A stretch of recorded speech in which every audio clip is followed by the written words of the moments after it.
एक सामान्य मक्की के, बाजरे के, ज्वार की रोटी में भी जितनी ताकत होती है ना, उतनी भी इन सप्लीमेंट्री फूड में नहीं होती है। फिर क्या जिमाई बच्चे को। देखिए, बच्चे के लिए सबसे श्रेष्ठ चीज है मां का दूध। उससे, इससे ज्यादा अच्छी चीज और कुछ नहीं हो सकता है। एक बच्चे के लिए श्रेष्ठ आहार मां का दूध है। अब यहां पर एक बात और आप विशेष ध्यान दीजिएगा।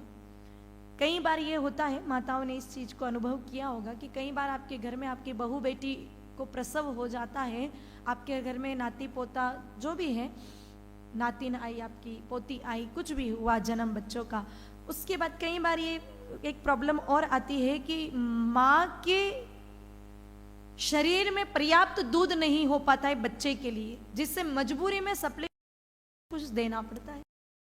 अगर ऐसी समस्या हो तो उसका समाधान भी गाय माता के पास है। कोई अगर माँ बन गई है कोई नारी, और उसके बाद उसके शरीर में उसके बच्चे के पिलाने लायक दूध का निर्माण नहीं हो रहा है, तो मेरे भाई बहन, पंचगव्य चिकित्सा कहती है कि 400 ग्राम गाय माता के दूध में 2 चम्मच शतावरी चूर्ण, जो बहुत इजीली किसी भी मेडिकल स्टोर से मिल जाती है, शतावरी चूर्ण आप उसमें मिला करके अगर उस महिला को देवें तो कुछ दिनों में उस माँ का दूध पर्याप्त मात्रा में बनना प्रारंभ हो जाता है, बच्चे को भूखा नहीं रहना पड़ता है। लेकिन अब आपको लग रहा है कि बच्चा इतना बड़ा हो गया है कि केवल माँ के दूध से इसका पूर्ति नहीं हो सकती, इसको अतिरिक्त कुछ देने की आवश्यकता है, तो सप्लीमेंट्री फूड की बजाय आप प्रथम 7 दिन विशेष ध्यान रखना, 7 दिन बाद आपकी जो मर्जी है वो आप जिमाइए। क्योंकि कभी कभी सप्लीमेंट्री फूड दुनिया को दिखाने के लिए भी देना पड़ता है, कभी कभी अपना स्टैंडर्ड मेंटेन करने के लिए भी देना पड़ता है कि भैया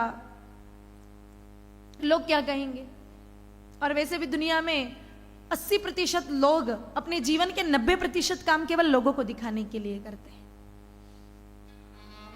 तो अगर ऐसी कोई समस्या है तो बाद में जिमाए, लेकिन प्रथम 7 दिन क्या जिमाना है? प्रथम 7 दिन बच्चे को पंचगव्य जिमाना है। पंचगव्य क्या होता है, मैंने कल आपको ब्रह्मकृच जब बनाने की विधि बताई थी तब बताया था, एक बार मैं पुनः दोहरा दूं अगर आप थोड़ा विस्मृत हो गए हो तो। 5 चीजें जो भगवती गाय माता हमें देती है वो पंचगव्य होता है। दूध, छाछ, घी, गौमूत्र और गोबर, ये पंचगव्य होता है। बस यही चीज है। आप 1 चम्मच गोबर का रस लीजिए, 1 चम्मच गौमूत्र लीजिए, 1 चम्मच घी लीजिए, 1 चम्मच छाछ लीजिए, 1 चम्मच दूध लीजिए। इस मात्रा में भी मिला सकते हैं और जो मैंने कल बताया था दुगुना दुगुना करके वैसे भी मिला सकते हैं। पंचगव्य जब रेडी हो जाए तब तो आप अपने बच्चे को उंगली से, उंगली नहीं तो फिर मेरे भाई बहनों, श्रेष्ठ ये कहा गया है कि स्वर्ण सलाखा से, यानी सोने की एक लंबी डंडी लेकर के उससे बच्चे की जीभ पर वो चटवाइए। चाटे तो ठीक है, जितनी देर चाटे उतनी देर ठीक है, नहीं तो आप भी रहने दीजिए।